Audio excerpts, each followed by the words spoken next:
हरे कृष्ण। तो सभी भक्तों का स्वागत है आज के इस श्रीमद् भगवत गीता के सत्र में। हम गीता के दूसरे अध्याय पर हैं और दूसरे अध्याय के 48 से 40 क्वेश्चन में पिछली बार चर्चा की थी। हनुमान जी के जीवन चरित्र से हमने कुछ सीखा और उनकी माता अंजना देवी, उनके जीवन से बहुत सारी शिक्षाएं हमने समता बुद्धि के विषय पर उनके जीवन से हमने ली थी। बहुत सुंदर उनका जीवन रहा। कुछ गलतियां उनके हाथों हुई, लेकिन उन गलतियों से वे कैसे बाहर आई और कैसी एक बहुत बड़ी भक्त बनी, ये हमने पिछले सत्र में चर्चा की। तो आज हम समता बुद्धि को और थोड़ी गहराई से समझेंगे, क्योंकि ये समता बुद्धि ऐसा विषय है जो बहुत ज्यादा जरूरी है हर साधक के लिए। तो कुछ उदाहरणों के साथ आज हम कम से कम 10 श्लोक पूरा करने की कोशिश करेंगे। तो पहले मैं आपको थोड़ा सा एक रिकैप देता हूँ कि अब तक हम कहाँ पहुंचे, ताकि जो नए भक्त जुड़े हैं वे समझ सके कि गीता कितनी प्रैक्टिकल है। कई बार लोगों को ये लगता है कि गीता में इतने सारे उच्च सिद्धांत दिए हैं, तो किस तरीके से हम पालन करेंगे, इनका प्रैक्टिकलिटी क्या है। तो ये समता बुद्धि के माध्यम से हम ये जो सेक्शन है 38 से लेकर 53 तक, और 54 से लेकर 72 अगला सेक्शन शुरू होगा, जिसको कहते हैं स्थित प्रज्ञ। तो ये दूसरा अध्याय जो है, इसको गीता का समरी कहा गया है, समरी स्टडी कहा गया है। इसमें गीता का निचोड़ जो है, मैंने कर्म कांड, कर्म योग, ज्ञान योग, अष्टांग और अंत में भक्ति योग, इस सारे विषयों पर इस दूसरे अध्याय में संक्षिप्त में चर्चा की गई है और आने वाले अध्याय में फिर इस पर विस्तार किया जाएगा। ठीक है, तो समता बुद्धि को थोड़ा समझ लेते हैं क्योंकि बहुत इंपॉर्टेंट है। मैं मेरी स्क्रीन आपके साथ शेयर करता हूँ ताकि और अच्छाई से आप ये समझ सके सिद्धांत को। हम्म, हरे कृष्ण। ओके, तो मेरी स्क्रीन आपको दिख रही है? कोई मुझे मैसेज डाल सकता है तो मुझे पता चल जाएगा। मेरी स्क्रीन दिख रही है? ओके जी। यस। तो यहाँ पर देखिए, ये 38वां श्लोक है। ये सबसे फाउंडेशनल श्लोकों में से एक है। ये कोई बहुत हाई फाई श्लोक नहीं है। यहाँ से बेसिक भी है और यहाँ पर अंत भी है। शुरुआत भी यही है और अंत भी यही। तो यहाँ पर 38वें श्लोक में भगवान कृष्ण बता रहे, सुखे दुखे समे कृत्वा लाभा लाभो जया जयो ततो युद्धाय युज्यस्व नैवं पापम अवाप्स्यसि। तो यहाँ पर कृष्ण कह रहे समय, समय माने समता युक्त, समता माने इक्विपॉइस, हर स्थिति में सम रहना, उसको समता कहते हैं। तो समता के दो लाभ है, एक ये श्लोक में बताया गया है और 39 श्लोक में दूसरा फायदा बताया गया कि अगर आपको समता बुद्धि प्राप्त हो जाए, आप समता बुद्धि को विकास करो, तो आपको क्या फायदा होगा, ये दो श्लोकों में है। बहुत प्रैक्टिकल है। यहाँ पर जीवन में जितनी सारी घटनाएं होती है वो इसमें सारांश में आ गई है। जैसे जीवन में सुख आता है, जीवन में दुख आता है, जीवन में लाभ होता है, जीवन में हानि होती है, जीवन में जय होता है, जीवन में पराजय होता है। लेकिन सुख में बहुत सुखी हो जाओ या बहुत खुश हो जाओ और किसी का अपमान कर दो, तो वो स्थिति घातक हो जाती है दूसरे के लिए और बाद में हमारे लिए। दुख में हम इतने नाराज हो जाते हैं, इतने नाराज हो जाते हैं कि हम आशाहीन हो जाते हैं और खुद को क्या कर लेते हैं, पीड़ा देते हैं। तो वो हमारे दुख का कारण बन जाता है। लाभ जब होता है तो पैसे का इतना गलत इस्तेमाल करते हैं, इतना गलत इस्तेमाल करते हैं कि पाप की श्रृंखला में अटक जाते हैं। और जब पैसा चला जाता है तो कोई व्यक्ति इतने मायूस हो जाते हैं, फिर शराब या आदि चीजों के आहत चले जाते हैं। जय में बहुत खुश, पराजय में इतने मायूस कि कुछ हाथ ही नहीं आता। ये जीवन की सत्यता है।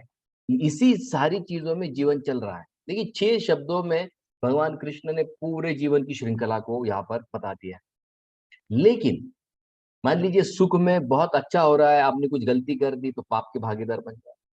दुख में बहुत कुछ आपको बुरा लग रहा है, उसमें कुछ गलत कदम उठा लिया, पाप के भागीदार बन। लाभ हुआ, पैसे दान में दिए, पुण्य के भागीदार बन गए।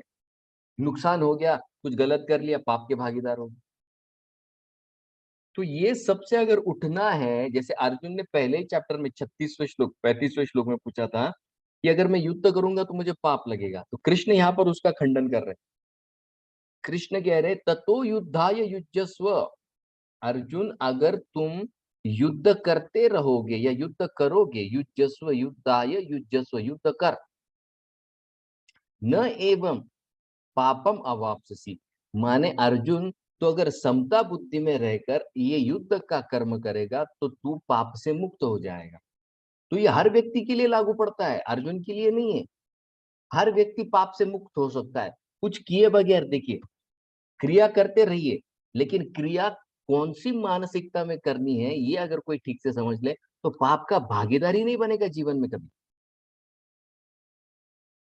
इतना आसान है। तो जैसे पिछले सेटिंग में भी मैंने बताया था कि पाप और पुण्य ये एक्शन बेस्ड नहीं है, क्रिया बेस्ड नहीं है, ये इंटेंशन बेस्ड है, मानसिकता के ऊपर। अगर क्रिया करते समय हमारे मन में दो चीजें, ये दो शब्द आप नोट कर लीजिए, बहुत इंपॉर्टेंट है ये दो शब्द। ये दो शब्द कौन से है? राग और द्वेष। राग का मतलब क्या है? आसक्ति। और द्वेष का मतलब क्या है? ईर्ष्या करना। मान लीजिए किसी ने मुझे कुछ अच्छा कहा, और वो अच्छाई को प्राप्त करने के लिए अगर मैं क्रिया करता हूं तो इसका मतलब क्या है? मैं उस चीज से आसक्त हूं। जैसे हमारे बिल्वा मंगल ठाकुर की कहानी आती है। बिल्वा मंगल ठाकुर उनके पहले जन्म में बहुत बड़े ब्राह्मण थे। तो जब वो दान देते तो लोग कहते थे क्या दानी है, कितना दानी है। तो वो उनकी स्तुति सुनने के लिए वो क्या करते थे, पूरा धन उन्होंने समाप्त कर दिया खुद का। और जब उनका खुद का धन समाप्त हो गया तो राजा की जो पुत्री है राजकुमारी, वो मर जाती। मरने के पश्चात उसके शरीर को दफनाया जाता है, क्योंकि वो युवा अवस्था में शरीर त्यागती। तो वो क्या करता है, उसके शरीर पर जो सोना है वो उठाने के लिए जाता है। तो राजकुमारी वहां पर आती है, हालांकि शरीर छोड़ चुका है लेकिन बहुत पवित्र थी। तो वहां पर आती है, कहती मेरे शरीर को छुओ मत, आज तक मेरे शरीर को किसी ने नहीं छुआ। बोले नहीं, मुझे तो सोना चाहिए, मैं तो सोना निकालूंगा तुम्हारे शरीर से। तो कहती तुमको सोना चाहिए ना? बोले हाँ।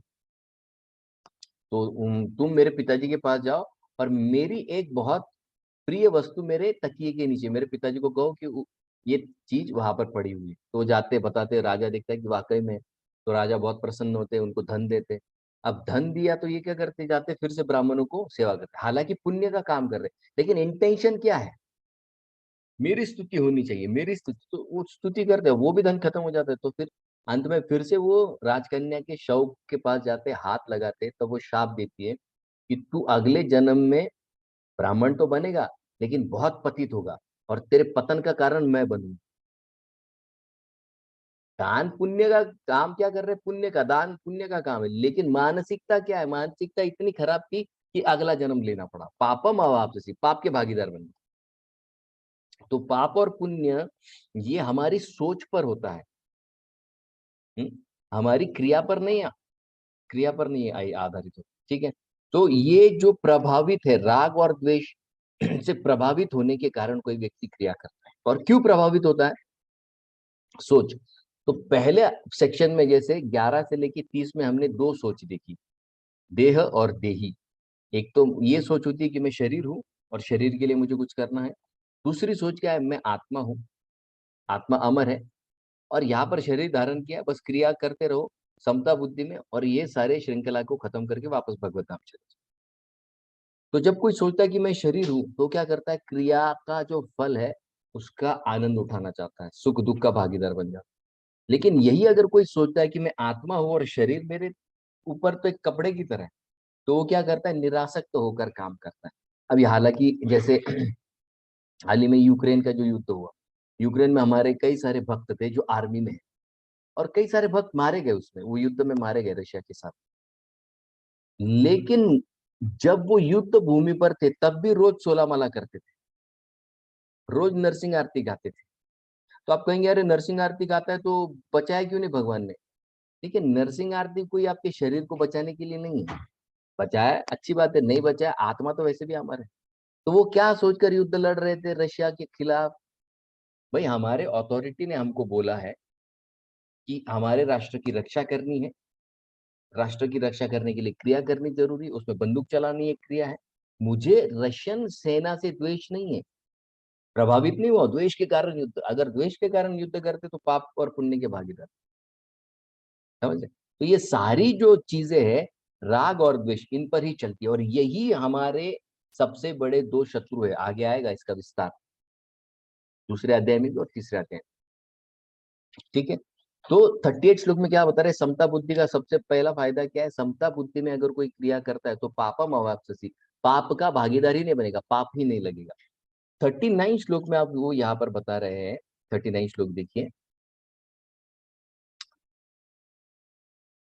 तो ये 39 श्लोक है। तो यहाँ पर वो दूसरा बेनिफिट बता रहे हैं समता बुद्धि का। एषा ते अभिहिता सांख्ये बुद्धि योगम त्वम इमाम शृणु, बुद्ध्या युक्तो यया पार्थ कर्म बंधम प्रहस्यसि। दूसरा वो बेनिफिट यहाँ पर बता रहे हैं कि अगर कोई व्यक्ति समता बुद्धि में रहकर क्रिया करता है, कर्म बंधम प्रहस्यसि, वो कर्म के बंधन से, माने पाप भी नहीं लगेगा, पुण्य भी नहीं लगेगा, उसका फल भी नहीं आएगा, अगला जन्म भी नहीं होगा। कर्म बंधम प्रहस्यसि, कर्म बंधन ही नष्ट हो जाता है उसका। तो ये दूसरा बेनिफिट है, ये आपको याद रखना है। मैं प्रश्न पूछूंगा अगले इसमें, तो आपको ये बताते आना चाहिए कि समता बुद्धि के दो फायदे क्या है। पहला, पाप नहीं लगेगा, दूसरा कर्म बंधन टूट जाएगा, ठीक है। अब समता बुद्धि का पहला जो पड़ाव आता है वो 11 से लेकर 20 में है। भगवान ने सांख्य योग के माध्यम से समता बुद्धि बता दी। क्या बताया 11 से 20 में, कि भाई एक आत्मा है, उसने शरीर को धारण किया है, आत्मा अमर है, शरीर नश्वर है, ठीक है। अब कोई ये सोचना चाहिए कि अगर शरीर मरने ही वाला है और आत्मा अमर है, तो फिर मुझे शरीर क्यों मिल रहा है। तो यहाँ पर बता रहे ना, पाप और पुण्य के भागीदार, उसके फल को भोगने के लिए फिर से शरीर लेना पड़ता है, ठीक है। तो फिर वो सोचेगा कि अच्छा ये कर्म बंधन इसकी वजह है। तो वो कहता है कि क्या करना पड़ेगा, कि भाई तू समता बुद्धि में काम कर, मैं आत्मा हूं ये सोचकर काम कर, फिर कर्म बंधन में तू जाएगा ही नहीं। जैसे अभी मैंने पिछली बार भी बताया था, वो जो माता जी थी जिनका पुत्र शरीर छोड़ दिया उसने, तो देखिए वो, हालांकि वो माता जी 43 ईयर्स की है, वो प्रभु जी 49 ईयर्स के हैं। अब पुत्र ने तो शरीर छोड़ दिया, लेकिन अभी भी वो महिला का मन क्या कहता है कि मुझे मेरा पुत्र वापस चाहिए, और उसके लिए हम फिर से नए से प्रयास करेंगे। और किस लिए प्रयास करेंगे, वही लड़का वापस चाहिए, वही। और वो प्रयास कर रहे हैं, तो 2 बार प्रयास उनका विफल हो गया। कौन सी उम्र में प्रयास कर रहे हैं, माता जी 43 के और प्रभु जी 49 के। कर्म बंधम प्रहस्यति, कर्म बंधन में बनते जा रहे हैं, बनते जा रहे हैं। क्यों? क्योंकि पता ही नहीं है कि मैं आत्मा हूं, और आत्मा का शरीर से कुछ लेना देना नहीं, फुकट की तकलीफ है, समझ रहे हैं? तो ये कर्म बंधन को तोड़ने के लिए हमको क्या करना है, देह और देही का जो भेद है, जो सांख्य योग में आता है, 11 से लेकर 30 में समझाया गया है। उसमें क्या बताया गया है कि अगर आप अटैच न होते हुए क्रिया करोगे तो आप कर्म बंधन से निकल जाओगे और मुक्त हो जाओगे। तो समता बुद्धि का दूसरा जो पड़ाव है वो अभी 41 से 53 में आएगा। तो पहला हमने देख लिया 11 से लेकर 30 में, ठीक है। तो अभी 41 से लेकर 53 में हमको क्या पता चलेगा, कि भाई कर्म योग में अभी पहले सांख्य योग से समता बताई गई। ये समझकर मन को समतोल रखना है कि मैं आत्मा हूँ, शरीर नहीं हूँ, शरीर नष्ट होने वाला है, शरीर के साथ जितनी सारी चीजें जुड़ी है वो भी नष्ट होने, मेरा शरीर के साथ कोई लेन देन नहीं। अब बचा हुआ जो समय है, मुझे मेरे शरीर को पालने के लिए क्रिया करनी है। कैसे करूंगा, निरासक्त होकर करूँ। ये देह देह के व्यक्ति समता होगी। अब कर्म मार्ग के अनुसार समता बुद्धि मतलब क्रिया करनी है। तो 41 से लेके 50 में 53 में ये बताएंगे कि कर्म योग का पालन करते हुए कैसे समता बुद्धि में को आप प्राप्त करेंगे। जैसे वहां पर ज्ञान से समता बुद्धि हुई, आप कोई कहेगा मेरे को, मैं इतना होशियार नहीं हूं, मैं ये ज्ञान व्यान नहीं समझ सकता, कर्म के माध्यम से बताओ कैसे समता बुद्धि को प्राप्त करना। तो वो 41 से लेके 53 में बताया जाए, ठीक है। तो जैसे पहले सेकेंड चैप्टर में पहले चैप्टर में 36 और 45 श्लोक में अर्जुन ने क्या कहा, मारूंगा तो पाप लगेगा। कृष्ण कहते नहीं, अपने मत से आसक्त रहोगे तो पाप लगेगा। अर्जुन का क्या है, नहीं मैं मारूंगा नहीं, मैं जंगल में चला जाऊंगा, साधु बन जाऊंगा। बोले पाप लगेगा तुझे। क्यों? क्योंकि ड्यूटी नहीं कर रहा है। तो अर्जुन को ये समझाने के लिए कि क्या करना है और क्या नहीं करना है, क्या ड्यूटी है और क्या ड्यूटी नहीं है, 31 से 38 को बनाया गया है। क्योंकि आगे क्या आएगा? कर्म आएगा। कर्म करने के लिए क्या योग्य है क्या अयोग्य है, ये तो पहले बताना पड़ेगा ना, तब तो कर्म समझेगा। इसलिए 31 to 38 में क्या बताया गया है? कर्म में कौन सा कर्म योग्य है, कौन सा कर्म अयोग्य है, तुम्हारे लिए क्या ड्यूटी है, तुम्हारे लिए क्या ड्यूटी नहीं है, ये 31 से 38 में समझाया गया। तो कृष्ण कहते हैं राग और द्वेष के कारण ही पाप लगता है, और ये राग और द्वेष ही वो दो चीजें है जो हमारे मन के संतुलन को खराब करता है। देखिए जितनी भी मन की बीमारियां क्यों होती है? आसक्ति है। मेरे मत से आसक्ति है। मेरा मत ये है कि मेरे पति जल्दी आने चाहिए ऑफिस से। अब पति आए 9 बजे, माता जी की हो गई सरगर्म हो जाते। प्रभु जी को लगता है कि माता जी ने आलू की सब्जी नहीं बनानी चाहिए, और माता जी बिल्कुल आलू की सब्जी बना, हो गया सरगर्म। अपने अपने मतों से आ सकते हैं। वैसे माता जी को लगता है कि बेटी को एक आवाज दी कि बेटी ने भागते भागते आना चाहिए।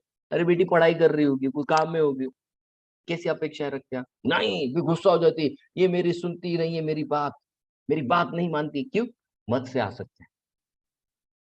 तो सारे जितने भी मन के प्रॉब्लम है ये राग और द्वेष से ही उत्पन्न होते हैं। जब मुझे बुरा लगता है तो फिर मैं क्या करता हूँ? द्वेष, इसका बदला तो लेकर रहूंगा, ये इसका बदला लेकर रहूंगी। ये क्या है? द्वेष। तो हमारे सारे जो प्रॉब्लम्स की जड़ है ये राग और द्वेष में पड़ी हुई है। तो अब कर्म करते करते कैसे आप समता बुद्धि को बिल्डअप करोगे? सिंपल एक शब्द में आंसर है, निस्वार्थ सेवा भाव। निस्वार्थ सेवा भाव लोक मर्यादा माने समाज को अच्छी तरीके से बनाने के लिए, बनाए रखने के लिए, और लोगों को धर्म के रास्ते पर लाने के लिए जब कोई क्रिया की जाती है निस्वार्थ भाव से, तो उससे अपने आप समता बुद्धि आपकी बढ़ेगी, और समता बुद्धि आ गई तो कर्म बंधन अपने आप चला जाए। सिंपल है। तो 11 से 30 में समता बुद्धि कैसे आएगी? ज्ञान से आएगी। और 40 से लेके 53 तक कर्म के माध्यम से कैसे समता आएगी? निस्वार्थ सेवा करो, खुद के लिए कुछ मत करो, जितनी बेसिक जरूरत है उतना करके फिर बाकी सब जो है समाज के लिए करो, समाज के उद्धार के लिए करो। जब समाज के उद्धार के लिए काम करते हैं तो अपने आप मन समतोल होने लगता है, क्योंकि स्वार्थ की भावना ही नहीं है, राग नहीं है, द्वेष नहीं किसी के प्रति, न आसक्ति है, न किसी के प्रति ईर्ष्या है। अपने आप समता बुद्धि में आ जाएगा मन। समता बुद्धि आत्मा के लिए नहीं है, समता बुद्धि किसके लिए है? मन के लिए। शब्द भी देखिए, समता मन ने कहा है, समता बुद्धि कही। जितने भी भक्तों को ये ऐसा लगता है कि मुझे मेरा मन कंट्रोल में आना चाहिए, सबसे आसान तरीका है बुद्धि, बुद्धि का विकास। क्योंकि यहाँ पर क्या कहा गया? समता बुद्धि। बुद्धि में समता आती है पहले, फिर वो अपने आप मन में दिखेगी आपको। और बुद्धि में समता कैसे आएगी? जब ज्ञान रोज रोज रोज सुनते रहोगे, रोज पढ़ोगे, रोज सुनोगे, तभी मन समता बुद्धि में आएगा, या बुद्धि तीक्ष्ण होगी। शास्त्र अध्ययन क्यों करना है? क्योंकि बुद्धि को समता में लाना है, बुद्धि को तीक्ष्ण बनाना है। इसके लिए रोज कम से कम माता जी प्रभु जी एक साथ बैठ के गीता का एक श्लोक साथ में पढ़ना ही पढ़ना है आपको। उस पर चर्चा कीजिए, श्लोक को याद कीजिए। अपने आप आपका काम, क्रोध, लोभ, इन सारी चीजों पे आपका नियंत्रण होता है। ठीक है। तो अब 31 से 38 का जो सेक्शन है वो क्यों बनाया गया? कर्तव्य क्या है अर्जुन, तुम्हारे अकर्तव्य क्या है, ये समझना अर्जुन के लिए जरूरी है। जैसे माता पिता है, पेरेंट्स हैं, तो उनको अगर उनकी ड्यूटी ही नहीं पता है, दो चीजें बहुत जरूरी है। देखिए माता पिता को क्या लगता है, सारे माता पिता दो चीजों में गलती करते हैं। एक तो उनको ये पता नहीं कि उनकी ड्यूटी क्या है, और दूसरा उनको ये पता नहीं उनका लिमिट कहाँ पे। ड्यूटी क्या है? बच्चों को सुविधा देना और उनको भगवत भक्ति में आगे बढ़ाना, ये ड्यूटी है। वरना चिड़िया के बच्चे भी खाना पीना सीख जाते हैं, कौन सी बड़ी बात है। उड़ना सीख जाते हैं, अपना अपना खाना पीना ढूंढना सीख जाते हैं, लेकिन भगवान के विषय में चर्चा नहीं कर सकते। न तो देवी देवता कर सकते, न तो निम्न प्राणी कर सकते। सिर्फ मनुष्य को ये दी गई सुविधा है, आगे के श्लोक में आएगा। समता बुद्धि का विकास सिर्फ और सिर्फ मानवी शरीर में होता है, देवताओं के शरीर में भी नहीं होता, क्योंकि देवता भी भोग योनि है, कर्म योनि सिर्फ एक ही है, मनुष्य। प्राणी भी भोग योनि है, देवता भी भोग योनि। वहां पुण्य भोगे जाते, यहाँ पर पाप भोगे जाते, वहां पर समता बुद्धि का विकास नहीं हो सकता। इतनी सिंपल बात है।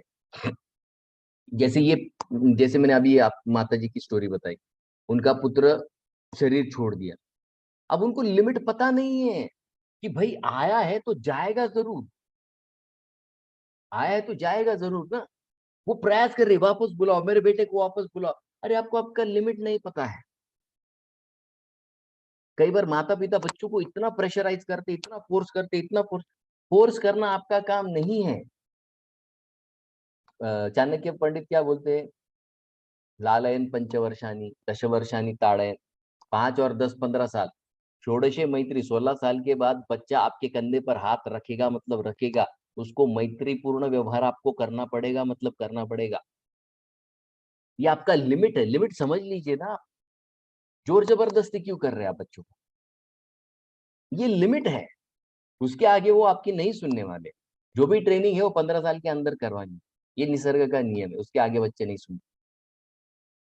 तो पेरेंट को कर्तव्य क्या है और अकर्तव्य क्या है, ये समझना है पहले, तब तो आप अच्छे पालक बनेंगे। वरना बच्चों को फोर्स करते रहेंगे, वो धीरे धीरे करते करते आपसे दूर चले जाएंगे। लड़का है तो किसी लड़की से, लड़की है तो किसी और लड़के के साथ शादी करके निकल जाएंगे आपके जीवन से। कर्तव्य तो जानो, अकर्तव्य तो जानो, लिमिट तो जानो, ड्यूटी तो जानो। इतना आसान है। ठीक है।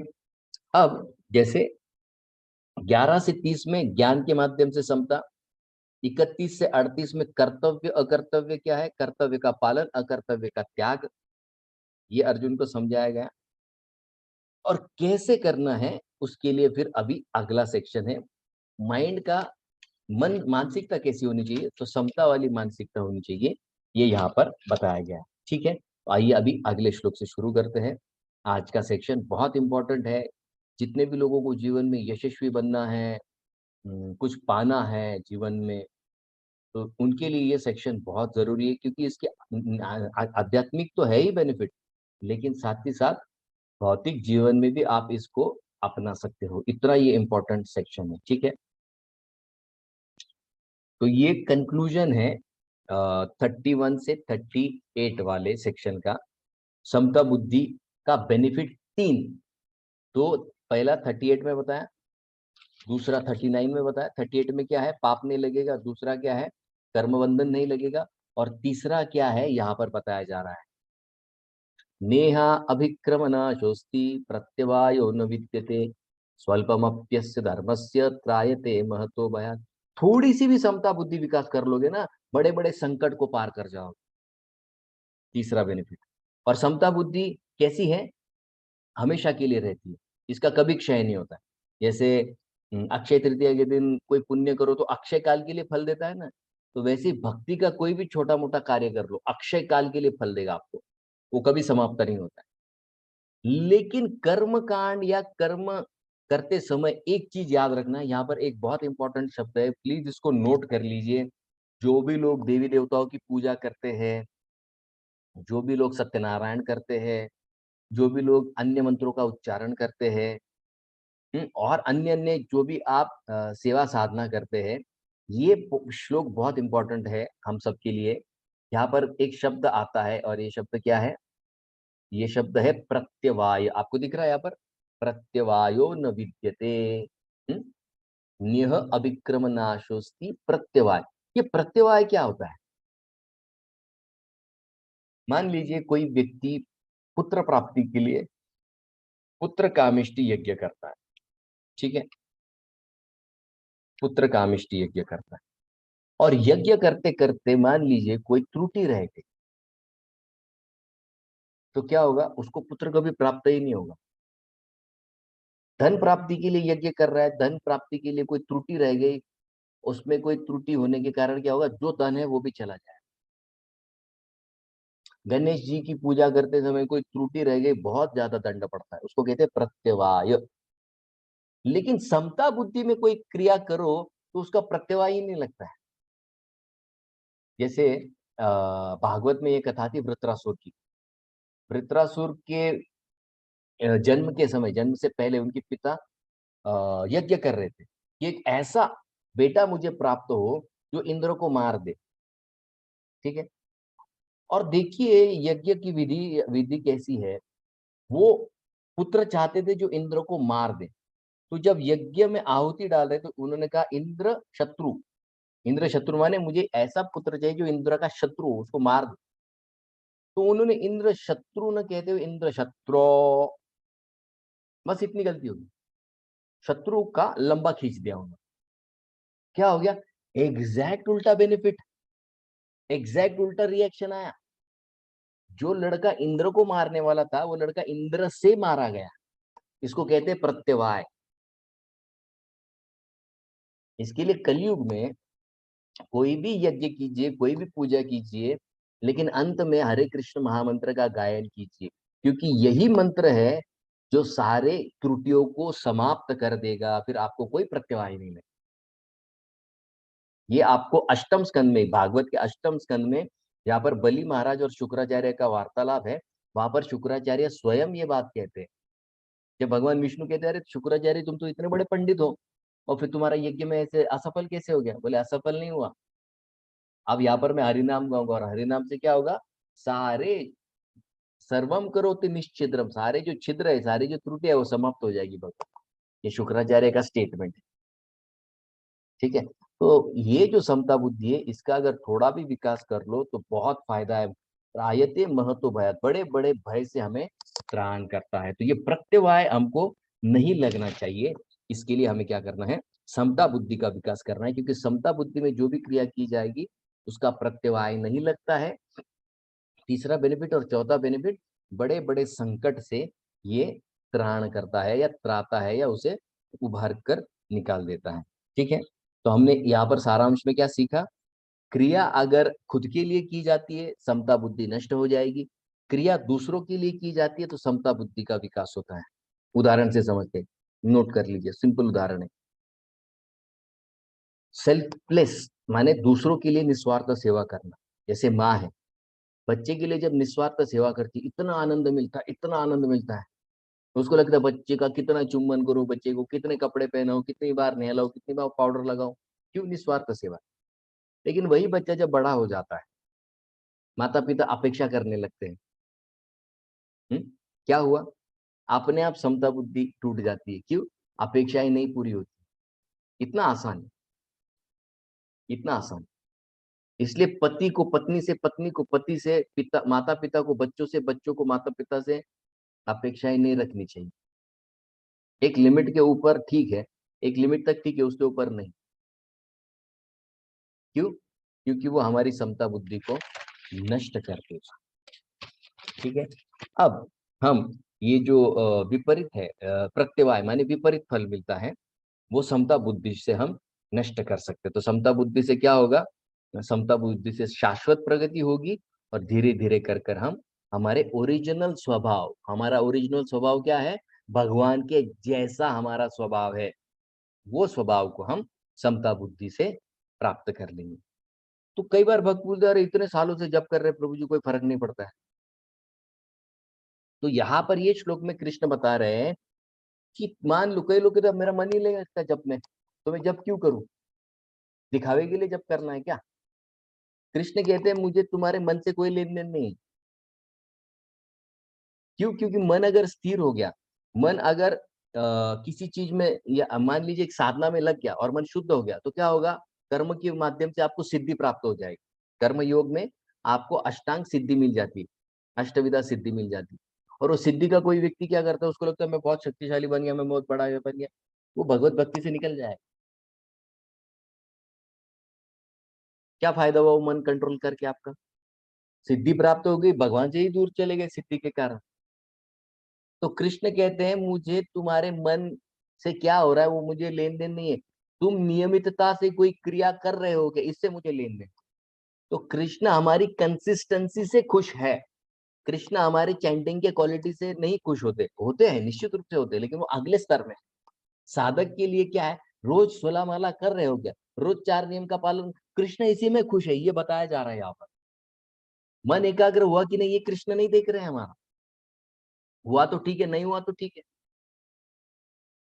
तो अगर कोई आपको पूछे कि भाई 16 माला करके क्या फायदा हुआ, तो फायदा हमारा नहीं है, कृष्ण को हम दिखाना चाहते हैं, हम दुनिया को दिखाने के लिए नहीं जप कर रहे हैं। ठीक है, जिस दिन कृष्ण प्रसन्न हो गए, मन को कंट्रोल में लाने के कितना समय लगेगा, एक क्षण नहीं लगेगा कृष्ण। तो कृष्ण हमसे क्या अपेक्षा कर रहे हैं, कंसिस्टेंसी, नियमितता कितनी है। कृष्ण आपके मन कितना शुद्ध हुआ, मन कितना खराब है, इससे कृष्ण को कोई लेन देन नहीं, क्योंकि कृष्ण के लिए एक क्षण भी काफी है हमारे मन को शुद्ध कर। ठीक है, तो ये यहाँ पर दूसरा मुद्दा था। तो ये 38, 39, 40 बहुत इंपॉर्टेंट श्लोक है, क्योंकि इसमें समता बुद्धि के फायदे बताए गए। ठीक है, आज के विषय पर हम आते हैं जो बहुत इंपॉर्टेंट है हमारे लिए। ठीक है, अब भाई 38, 39, 40 में तो समता बुद्धि के बारे में बता दी। अब समता बुद्धि को कैसे प्राप्त करेंगे, तो 41 श्लोक में बताया जा रहा है उसकी पद्धति क्या है। समता बुद्धि को कैसे प्राप्त करेंगे आप। व्यवसायत्मिका बुद्धि एकेह कुरुनंदन बहुशाखा ही अनंताश्च बुद्धयो अव्यवसायिनम। बहुत सुंदर श्लोक है। यहाँ पर एक शब्द आता है इह। इह माने इस संसार में। इस संसार में अगर कुछ प्राप्त आपको करना है, किसी को अभ्यास करके बड़ा सीए बनना है, सीएस बनना है, इंजीनियर, डॉक्टर या बड़ा उद्योगपति बनना है, इस संसार में रहते रहते अगर ये कुछ प्राप्त करना है, क्रिया करके, कर्म करके, आपको क्या लगेगा, व्यवसायत्मिक। व्यवसायत्मिक क्या, बुद्धि। बुद्धि को व्यवसायत्मिका बना। अब भाई व्यवसायत्मिका बुद्धि का मतलब क्या है। देखिए दो शब्द है यहाँ पर, थोड़ा गौर कीजिए आप, बहुत इंपॉर्टेंट है। इसमें सारे सूत्र दिए गए, सक्सेसफुल होने के सारे सूत्र है। सक्सेसफुल क्यों नहीं हो रहे, यहाँ पर आपको समझ जाएगा। स्टूडेंट है, अगर वो सक्सेसफुल नहीं हो रहा है तो क्यों नहीं हो रहा है। प्रोफेशनल है तो क्यों नहीं हो रहा है। घर गृहस्थी वाला है तो क्यों नहीं हो रहा है। सिंपल है। पहला शब्द है व्यवसायत्मिका और दूसरा शब्द है बहुशाखा। बस ये दो शब्द पकड़ लीजिए आप ये श्लोक। एक है व्यवसायत्मिका, एक है अव्यवसायी। बिल्कुल विरोधी शब्द है व्यवसायत्मिका, अव्यवसायी। ठीक है, तो अव्यवसायी क्यों होता है, व्यवसायत्मिका को जोड़ा गया है एक से और अव्यवसायी को जोड़ा गया है बहुशाखा से। तो जो भी व्यक्ति एक चीज पर फोकस करता है ना, 100% जीतेगा, आज नहीं तो कल की बात है। लेकिन जो व्यक्ति सक्सेसफुल नहीं होता है, वो क्यों नहीं सक्सेसफुल होता है, बहुशाखा। उसका मन कई जगहों पर एक साथ लगा पड़ा हुआ है, इसलिए एक में भी वो सक्सेसफुल नहीं होता। इतना सिंपल फॉर्मूला, ये आप हर जगह पर लगा कर देखिए। स्टूडेंट है, क्यों नहीं सक्सेसफुल हो रहा है, पढ़ाई छोड़ के 10 चीजें कर रहा है, बहुशाखा। कोई बिजनेसमैन है, क्यों नहीं बिजनेस में सक्सेसफुल हो रहा है, एक जगह पर फोकस नहीं है, 10 जगह पर पैसे डाल के रखे और कई बार भी प्रॉफिट नहीं हो रहा। रिलेशनशिप क्यों नहीं सक्सेसफुल हो रहा है, क्योंकि एक व्यक्ति के साथ मन नहीं लगा है, 10 व्यक्तियों के साथ मन लग पड़ा। कैसे आप रिलेशनशिप को सक्सेसफुल कर, जैसे वो हिंदी में गाना है ना, कहीं पे निगाह है कहीं पे निशाना। हम्म? घर में एक पत्नी ऑलरेडी है या एक पति ऑलरेडी है, लेकिन 10 जगहों पर और मन लगा हुआ है, 10 लोगों में और मन लगा हुआ है। मैंने क्या, बहुशाखा है, तो बहुशाखा है तो फिर आप सक्सेसफुल कैसे होंगे रिलेशनशिप। हर जगह पर ये श्लोक काम आएगा आपको, हर जगह पर। बस एक बात चेक चेक कर लीजिए, एक है कि बहु है, एक है कि अनेक है। मन कितनी चीजों में आपने लगा कर रखा है, बहु में लगा कर, अनेकों में लगा कर रखा है कि एक में लगा। एक में लगाया तो निश्चित रूप से सक्सेसफुल होगा, गारंटी है। उदाहरण से समझते हैं। तो व्यवसायत्मिक का बुद्धि माने कि निश्चयात्मिक, कि मुझे चाहिए ही चाहिए, मुझे सक्सेस चाहिए। वो निश्चय जब तक नहीं कर लोगे ना, नहीं होगा। इसके लिए इसको क्या कहा गया है, बुद्धि। बुद्धि, व्यवसायत्मिका बुद्धि। बुद्धि को व्यवसायी बनाइए, बुद्धि को दृढ़ बनाइए, इंटेलिजेंस को प्रोग्राम कीजिए, माइंड अपने आप उसको फॉलो करता है।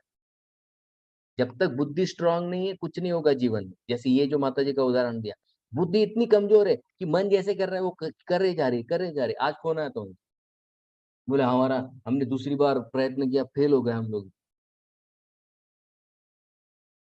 क्यों? बुद्धि कंट्रोल, बुद्धि में ताकत नहीं, समझने की ताकत नहीं बुद्धि में। कैसे जीवन में खुश रहेंगे? नहीं रह पाएंगे। तो व्यवसायत्मिका बुद्धि माने क्या?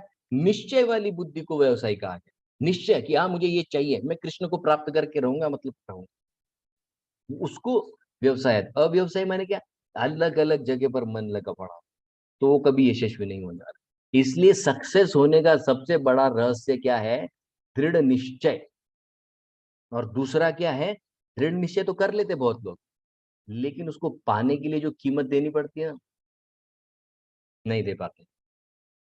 अजामिल अजामिल एक बहुत अच्छे घर का ब्राह्मण, एक बहुत बड़े ब्राह्मण घर का लड़का, पूजा पाठ करता था, सब कुछ करता था, माता पिता की सेवा, सब ठीक चल रहा था। एक दिन अचानक एक वैश्या को देखता है।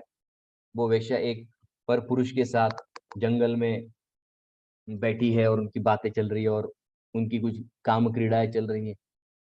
वो देख के इतना परेशान हो जाता है, इतना परेशान होता है, घर पे आता है, चिंतन करते रहते, उसको लगता है कि नहीं, अगर मुझे खुश रहना है तो मुझे वो वैश्या को लाना पड़ेगा। हो गया भविष्य का, पहले एक पत्नी में संतुष्ट था, अभी दूसरी को देख लिया, दूसरी में मन लग गया, उसको लेकर आता है तो उसको संतुष्ट करने के लिए घर की प्रॉपर्टी बेच देता है। इतना ही क्या, माता पिता को घर से निकाल देता है, पत्नी बच्चों को घर से निकाल देता है। वैश्या से 10 पुत्रों की प्राप्ति करता है। सोचिए, वैश्या से 10 पुत्र प्राप्त करता है। और 10वां पुत्र कब होता है? जब वो 88 ईयर्स का होता है, 88 ईयर्स, 88 साल की उम्र में उसको 10वां बच्चा होता है। उसका नाम रखता है नारायण। और जब उसकी मृत्यु आती है तो बच्चा है, मृत्यु के समय तो सबको डर लगता है, उसको भी डर लगा, जोर से बोला नारायण नारायण। और जैसे नारायण बोला तो विष्णुदूत आ गए, विष्णुदूतों को देखा, और वहां पर विष्णुदूत यमदूतों का संवाद होता है। और वो संवाद जब सुनता है तो उसको लगता है अरे बाप रे, मैंने मेरे जीवन के साथ क्या किया। तुरंत घर छोड़ देता है, क्योंकि उसको फिर से दूसरा चांस मिलता है, जा जी ले। 12 साल हरिद्वार में अकेले एक कमरे में खुद को बंद कर देता है, दिन रात नाम जप करता है, दिन रात नाम जप करता है। व्यवसायत्मिका बुद्धि एक ही ध्येय, कृष्ण को प्राप्त करना है, कृष्ण को प्राप्त करना है, कृष्ण को प्राप्त करना है। कीमत चुकाई 12 साल। सबसे पहले उठता था और दिन भर जप करता था, जो भी कुछ खाना मिलता था खा के सो जाता था, थोड़े समय के लिए फिर से जप करता था। कीमत चुकाने के लिए तैयार है क्या? बड़े बड़े सपने तो सब लोग देख रहे हैं, मुझे सीए बनना है, मुझे सीएस बनना है, मुझे इंजीनियर बनना है, मुझे डॉक्टर बनना है। अरे कीमत चुका रहे हो क्या? त्याग करना पड़ता है। व्यवसायिक बुद्धि माने कि ये प्राप्त करने के लिए कीमत है, कीमत चुकाने के लिए तैयार है क्या? नहीं है तो कुछ नहीं मिलेगा, खाली सोच कर नहीं मिलता है, कीमत चुकानी पड़ती है। अजामिल ने 12 साल तक कीमत चुकाई, इतनी मेहनत की, इतनी मेहनत की कि साक्षात भगवान के दूत उसको लेने के लिए आते। तो सक्सेस हो सकते हैं, दो चीजें, निश्चय और दूसरा क्या है? कीमत चुकाना। और उसके एग्जैक्ट अपोजिट क्या है? बहुशाखा। बहुशाखा माने अनेक अनेक चीजों में अपने मन को लगाया रखना। तो हमको बहुशाखा नहीं चाहिए, बहुशाखा नहीं चाहिए हमको। क्यों? एग्जाम्पल से समझते, बहुत सिंपल है।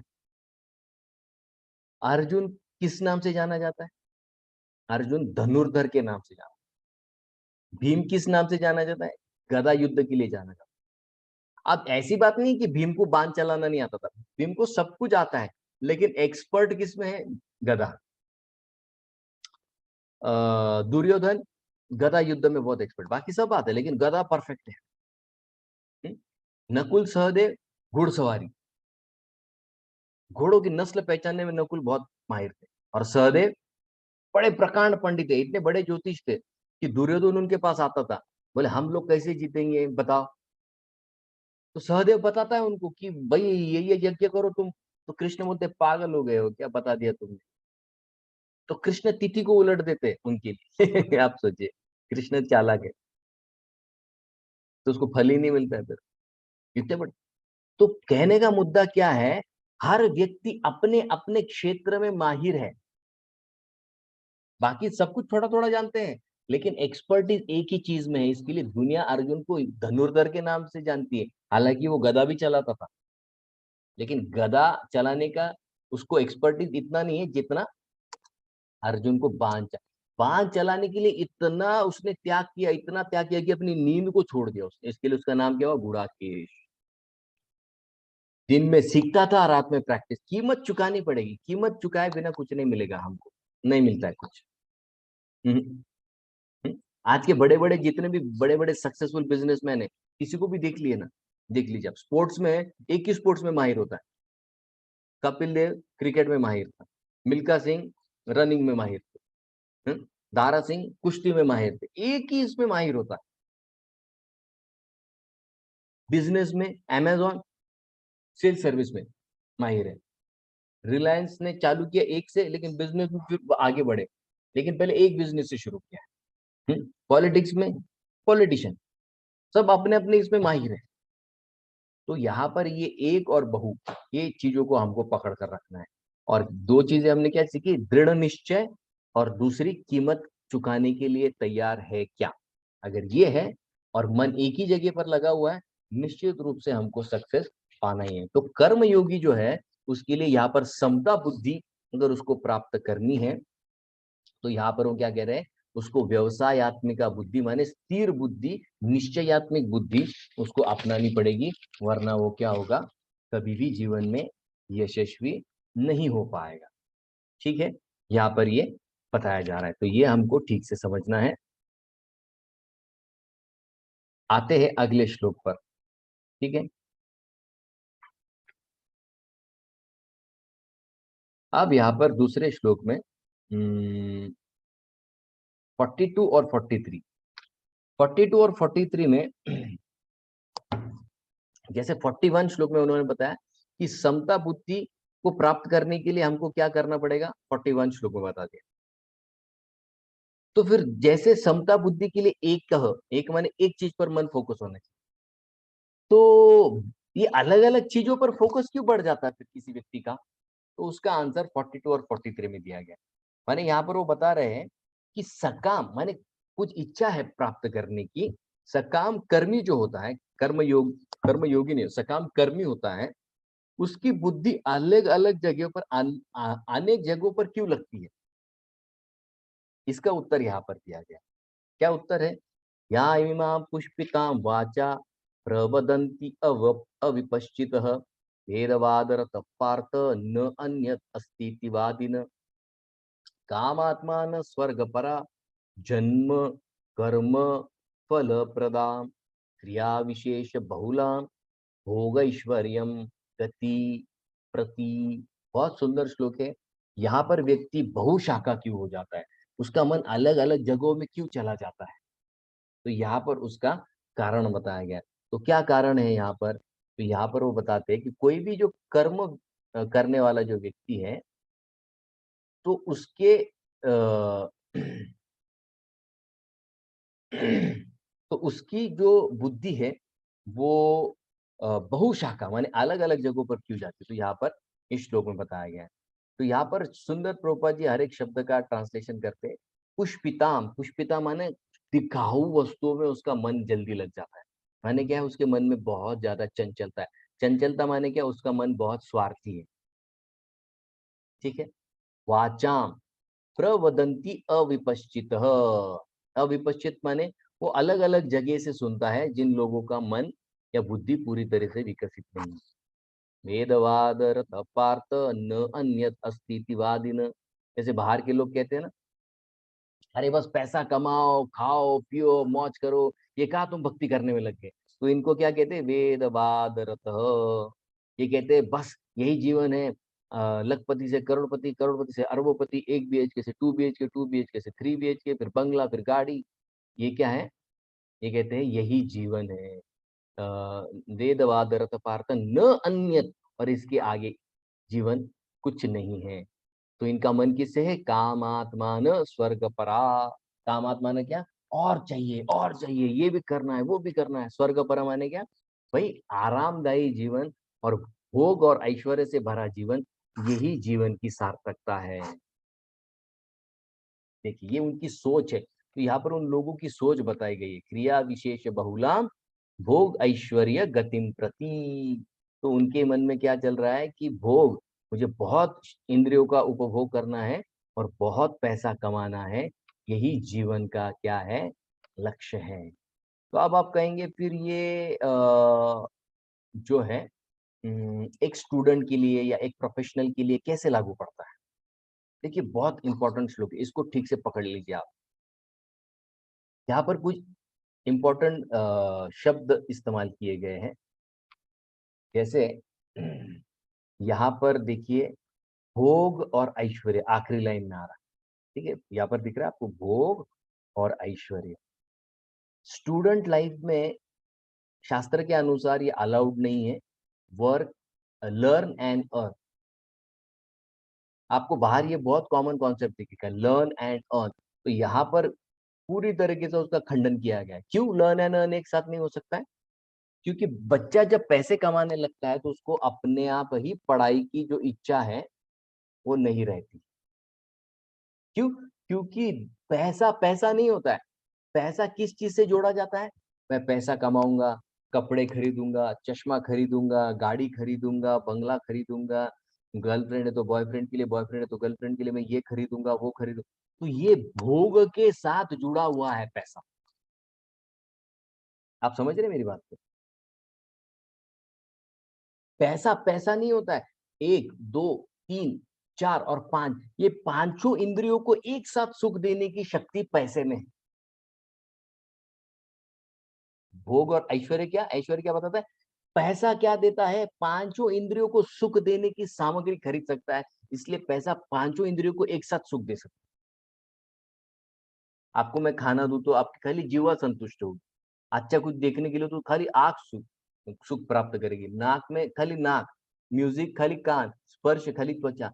लेकिन पैसा ऐसी चीज है जो एक साथ पांचों इंद्रियों को बांध देती है। इसके लिए विद्यार्थी दशा में पैसे कमाना शास्त्र अलाउ नहीं करता है, क्योंकि एक बहुशाखा हो जाता है, अपने आप बहुशाखा हो जाता है। ठीक है? तो ये दो चीजें हैं, भोग और ऐश्वर्य, जिसके कारण हमारी समता बुद्धि बिगड़ जाती है। तो ये चीजों से किसी भी कर्म योगी को, साधक को बचे हुए रहना होगा। तभी ये सब वो समता बुद्धि में आगे बढ़ सकता है। ठीक है? तो यहाँ पर कारण क्या बताया गया है? भोग और ऐश्वर्य से जिसकी आसक्ति हो जाती है, जो उसको प्राप्त करना चाहता है, कामात्मन, कामात्मा ने माने क्या? भोग करने की इच्छा, सामग्री जमा करने की इच्छा। वो इच्छा उसको क्या करती है? उसको भगवत भक्ति से दूर लेके जाती है, मन की संतुष्टि से दूर लेकर जाती है। उसके दो कारण क्या है? भोग और ऐश्वर्य, ये दो चीजें यहाँ पर बताई गई है। ठीक है? तो ये जो दो श्लोक हैं, ये हमको याद करने हैं। मैं ग्रुप पर भी डाल दूंगा। तो 42 एंड 43, क्योंकि ये बाहर कोई आपको पूछे कि भाई क्यों नहीं ये करना है हमें, तो ये उसका जस्टिफिकेशन है। ठीक है? तो ये जस्टिफिकेशन जैसे दो वकील कोर्ट करते हैं लॉ बुक से, हमको ये दो श्लोक कोर्ट करने हैं। कामात्मान स्वर्ग पर जन्म कर्म फल प्रदान, कि क्यों नहीं मुझे भक्ति करनी है? क्योंकि मुझे अच्छा जन्म मिलेगा, अच्छे कर्म करूंगा, उसका फल मिलेगा, भोग मिलेगा और ऐश्वर्य की प्राप्ति होगी। इसके लिए सारे लोग बहुशाखा बन जाते हैं और सक्सेस को जीवन में नहीं पाते हैं। ठीक है? अब यहाँ पर 45 44 श्लोक है। 44 श्लोक में ऊपर जो कहा है उसका ही एक फिर से रिकैप दिया है। शॉर्ट में एक ही श्लोक में उन्होंने सारी चीजों का रिकैप दिया है। ये ये भी एक बहुत इंपॉर्टेंट श्लोक है। जीवन में अगर जब करने में इंटरेस्ट नहीं आ रहा है, मंदिर में आने के लिए इंटरेस्ट नहीं आ रहा है, तो बस ये एक श्लोक को चेक कर लेना। कहीं ये तो नहीं है कहीं, भोगैश्वर्यं प्रसक्तानां तया अपरत चेतसां व्यवसायात्मिका बुद्धि समादौ न विधीयते। तो यहाँ पर वो बता रहे हैं 45 श्लोक में कि जो दृढ़ निष्ठा है किसी चीज को प्राप्त करने की, वो क्यों नहीं होती है? बुद्धि समाधो, समाधो माने क्या? एक स्थिर बुद्धि क्यों नहीं होती है? व्यवसायत्मिका बुद्धि क्यों नहीं होती है स्थिर? क्योंकि उसके मन को दो चीजों ने चुरा लिया है। एक है भोग और दूसरा है ऐश्वर्य। आसक्त नहीं, प्रसक्त माने बड़ी तीव्रता से आसक्त हो चुका है। वही अजामिल जो पहले भगवत भक्ति में लगा था, क्यों डाइवर्ट हो गया? भोग करना था वेश्या के साथ, आसक्त नहीं प्रसक्त हो गया। तो फिर कैसे व्यवसायत्मिका बुद्धि होगी? दुर्योधन इतना आसक्त था भोग और ऐश्वर्य के साथ कि 64 करोड़ के लोग मारे गए, फिर भी उसको फर्क नहीं पड़ा। चौथे स्कंद में आता है, किसकी किसकी कथा आती है? दक्ष प्रजापति की। दक्ष प्रजापति अपने ऐश्वर्य से इतने आसक्त थे, इतने आसक्त थे कि उनके जमाई भगवान शंकर जब उनकी सभा में आते तो उनको देखकर न उठने के कारण उनको इतना बुरा लगता, इतना बुरा लगता है कि उनके दामाद को सबके सामने गाली देते भगवान शंकर को। और आगे चल के इतने वो ऐश्वर्य से प्रसक्त हो जाते हैं कि उनकी बेटी सती उनके सामने जलकर राख हो जाती है, फिर भी वो कुछ नहीं करते हैं। व्यवसायत्मिका बुद्धि कब नहीं होती है? भोग और ऐश्वर्य से। मुझे पढ़ाई में ध्यान क्यों नहीं लगता है? क्योंकि मेरा मन भोग और ऐश्वर्य में प्रसक्त है। मेरा प्रोफेशनल लाइफ में क्यों नहीं ध्यान लगता है? क्योंकि मेरा मन भोग और ऐश्वर्य में प्रसक्त है। फिर इसको प्राप्त करने के लिए मैं कोई भी कीमत चुकाऊंगा। रिलेशनशिप में सुख संतुष्टि क्यों नहीं? क्योंकि भोग और ऐश्वर्य से प्रसक्त है। मुझे ये पत्नी में या ये पति में आनंद नहीं आता, मुझे दूसरी पत्नी चाहिए, दूसरी पति चाहिए। ऐश्वर्य और भोग, असंतुष्टि का कारण क्या है? भोग और ऐश्वर्य से प्रसक्त, अति ज्यादा आसक्ति के कारण ये चीजें नहीं होती है। ठीक है, अब और 3 श्लोक लेंगे और उसके पश्चात हम यह सेक्शन को समाप्त करेंगे। अब 45 श्लोक में वो यहाँ पर बता रहे हैं, निष्काम बनने की प्रेरणा यहाँ पर भगवान दे रहे। त्रैगुण्य विषय वेदा निस्त्रैगुण्य भवार्जुना निर्द्वंद्व नित्य सत्वस्तो निर्योग क्षेम आत्मवान। यहाँ पर कृष्ण कह रहे हैं वेदों को क्यों नहीं मानना चाहिए। यहाँ पर इनडायरेक्टली कृष्ण बता रहे क्यों? क्योंकि वेद जो है 3 गुणों के विषय में बताते हैं, और तुमको क्या करना है अर्जुन? तुमको तो निस्त्रय गुण्य, तुमको तो 3 गुणों के ऊपर बढ़ना है। और जब तुम 3 गुणों के ऊपर उठ जाओगे तो क्या होगा? नित्य सत्वस्थ निर्योग क्षेम आत्मवान।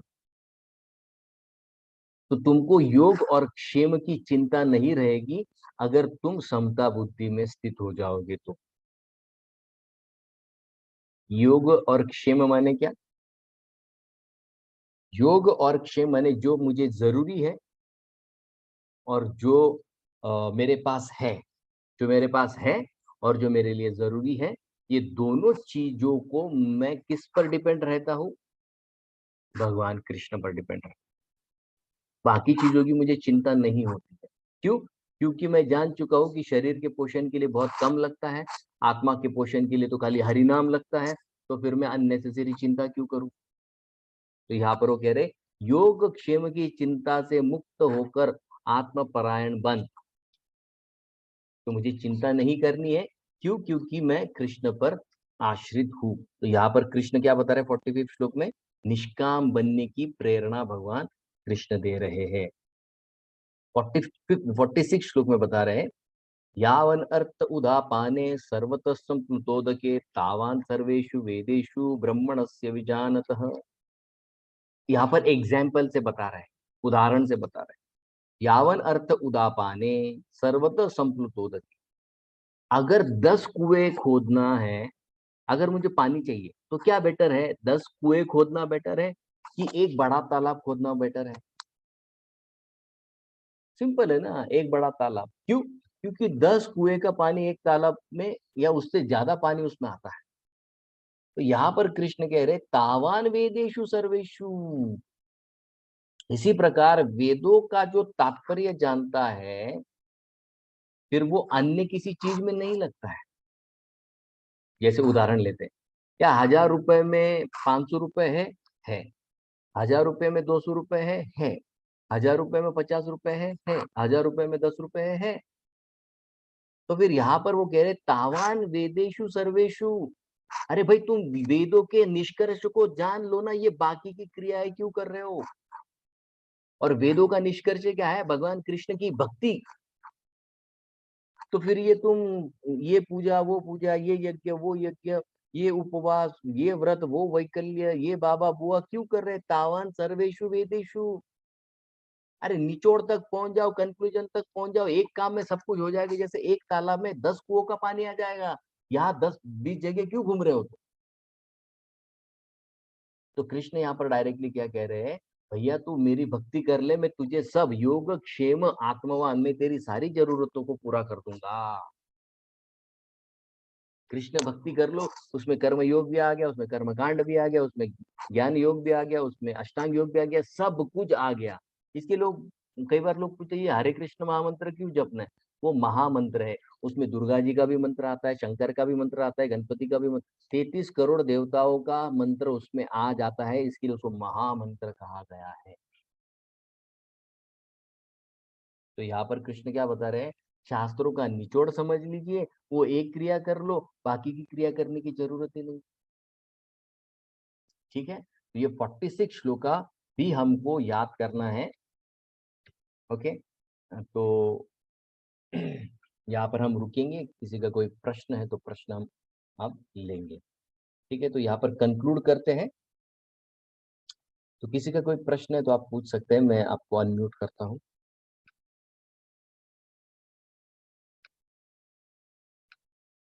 हरे कृष्ण प्रभूजी, माझा दुसऱ्या अध्यायावरती 2.20 आहे ना? 2.20 हा, तो आहे. त्याच्यामध्ये त्यांनी जे 6 कुठले जे 6 प्रकारचे जे बदल असतात ते कुठले सांगू शकतात का तुम्ही? हा, ओके ओके, 6 प्रकारचे बदल ते शरीरात होतात, देह आणि देहीच्या भेदात सांगितले थे प्रभुपादां ने तात्पर्य। प्रभुपाद जी तात्पर्य में बताते हैं कि 6 जो चेंजेस होते हैं शरीर में, वो होता है कि शरीर जन्म लेता है, उसके बाद थोड़ा बढ़ता है, हमारे शरीर का विकास होता है, और उसके बाद वो उससे कुछ उत्पन्न होता है, माने शरीर से एक तो पुत्र पुत्र की जन्म होता है, वो शरीर, उससे कुछ बाय प्रोडक्ट आता है। ठीक है, फिर उसके बाद वो कुछ समय स्थिर रहता है, उसके बाद उसमें बुढ़ापा आता है और छठा विकार उसमें पड़ता है, उसकी मृत्यु हो जाती है। तो ये 6 जो चीजें हैं वो देह और देह के भेद में बताई जाती है। ठीक है, धन्यवाद प्रभूजी. हरे कृष्ण. हरे। और किसी का कोई प्रश्न है आप पूछ सकते हैं। हरे कृष्ण प्रभु जी. हाँ, हरे कृष्ण गणेश प्रभु जी, बोला ना. प्रभू जी, माझ्या वाचनात काल पुस्तक प्रभुपादांचं पुस्तक होतं. हाँ हाँ त्याच्यामध्ये वाचनात आलं, तुरीची जी डाळ आहे, हाँ, मसूर डाळ ना, मसूर मसूर, लाल हाँ. मसूर, ते त्याचा नैवेद्य चालत नाही म्हणून भगवंत.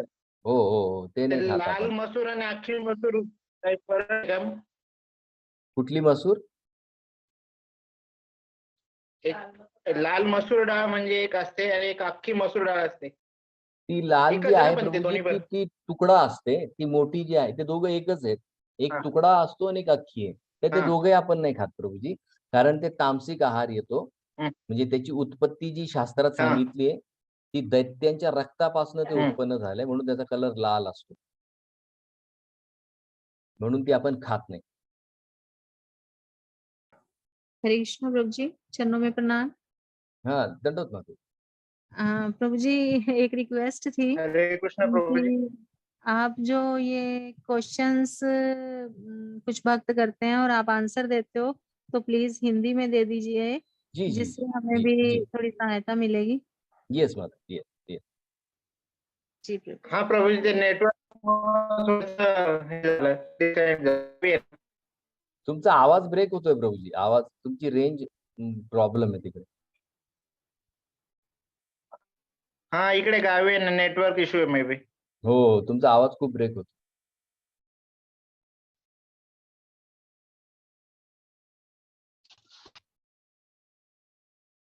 ओके, अजून कोणाला काही प्रश्न, और किसी को कोई प्रश्न है तो आप पूछ सकते हैं.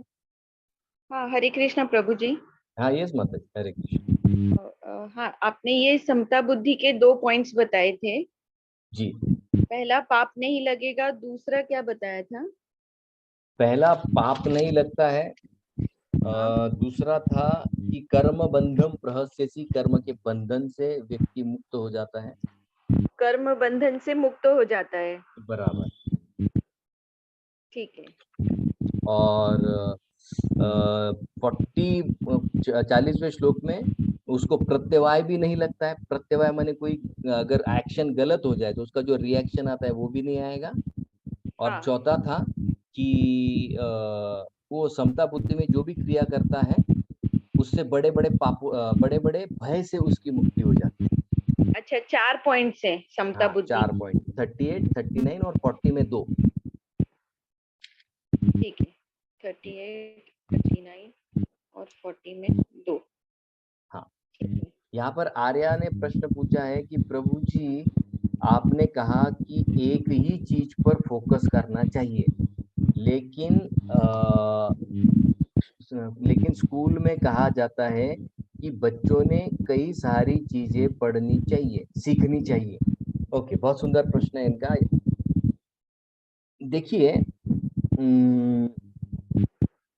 जैसे बच्चे जब गुरुकुल में पढ़ते हैं ना, तो गुरुकुल में पढ़ते समय का जो एज ग्रुप होता है, बचपन की बात कर रहे हैं हम। ओके, बचपन में निश्चित रूप से ये फॉर्मूला काम करता है।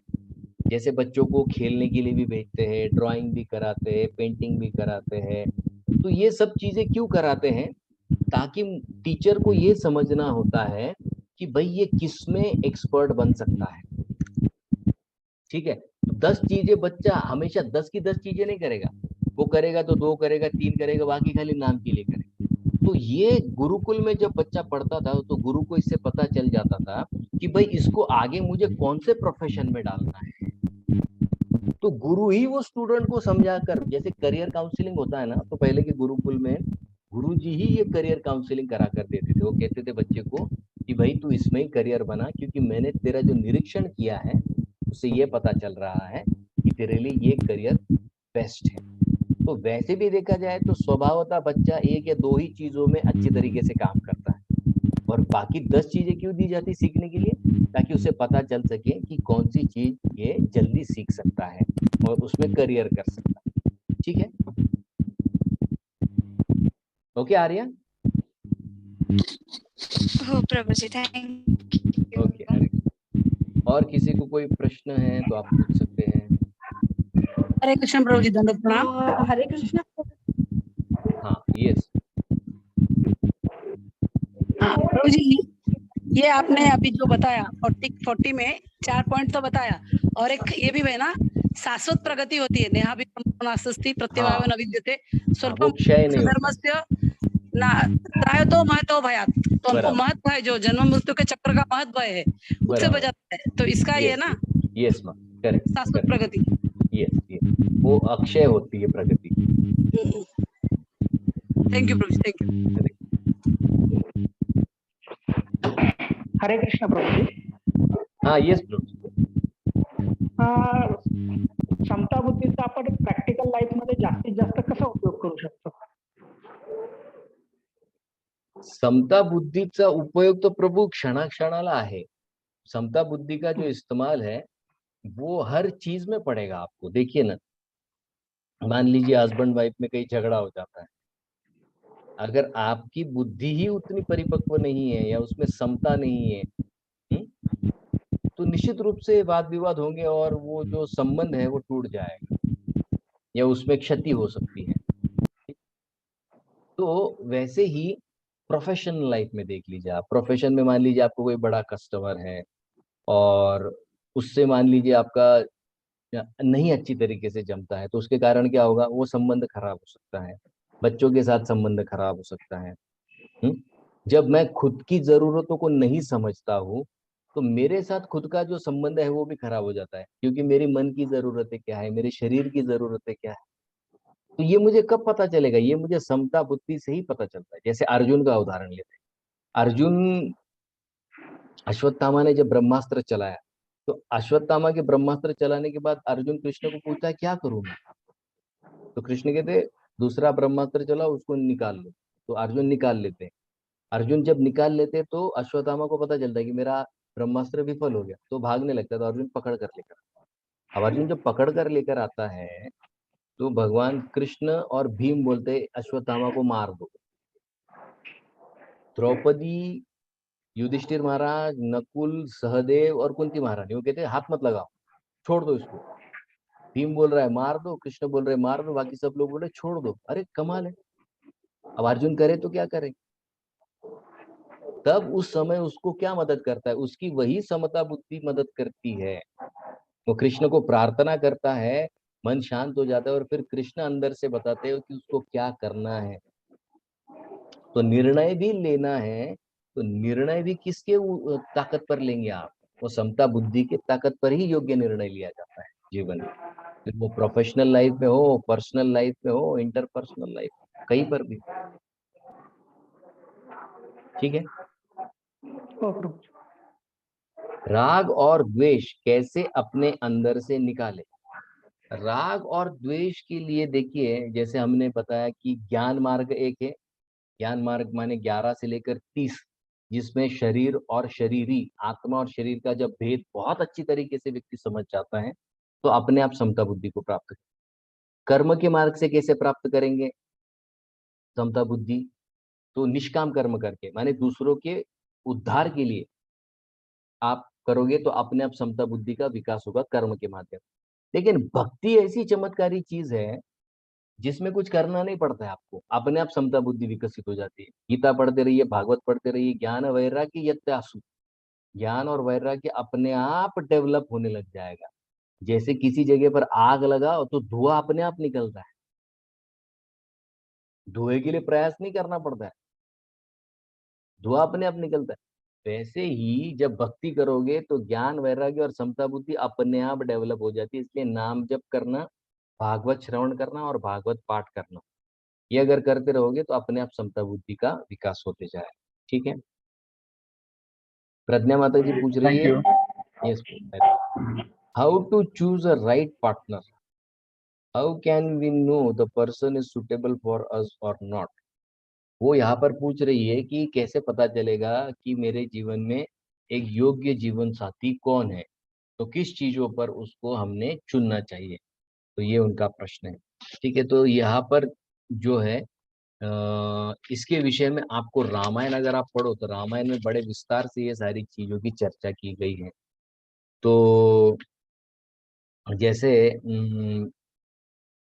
एस्ट्रोलॉजी में हम कुंडली मैच करते हैं, तो कुंडली क्यों मैच करते हैं कि भाई दोनों का साइको फिजिकल नेचर किस तरीके से है ये पता चलता है, कितना गुण मिलता है, कितना चांसेस है। बहुत कम भी मिलते हैं तो भी शादी टूटने के चांसेस होते हैं, बहुत ज्यादा भी गुण मिलाप होता है तो बताते हैं कि वो शादी नहीं टिकती, क्योंकि दोनों में क्या होता है ना, एक जिसको क्या कहेंगे, परफेक्शनिस्ट का मोड रहता है। तो दो परफेक्शनिस्ट एक साथ आते हैं तो फिर कभी बनती नहीं होती। तो गुणों में भी एक देखिए बैलेंस रखा है नेचर ने, दोनों के गुणों में एक बैलेंस है जिसके कारण एक दूसरे को समझना भी आसान हो जाता है, एक दूसरे से रिलेट करना भी आसान हो जाता है। तो ये एक तरीका है। दूसरा तरीका है, क्योंकि आज बहुत सारे लोग जो है नहीं मानते हैं इन सारी चीजों में, ठीक है, तो दूसरा तरीका क्या है, एक दूसरे के साथ थोड़े लंबे समय तक जब आप समय व्यतीत करते हो तो वो व्यक्ति का स्वभाव पता चलने में मदद होती है।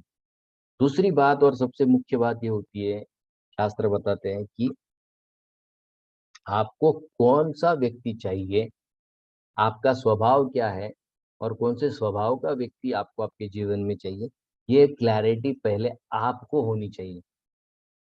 माने जब तक व्यक्ति खुद को ठीक से नहीं जानता तब तक उसने ये निर्णय करना ही नहीं चाहिए।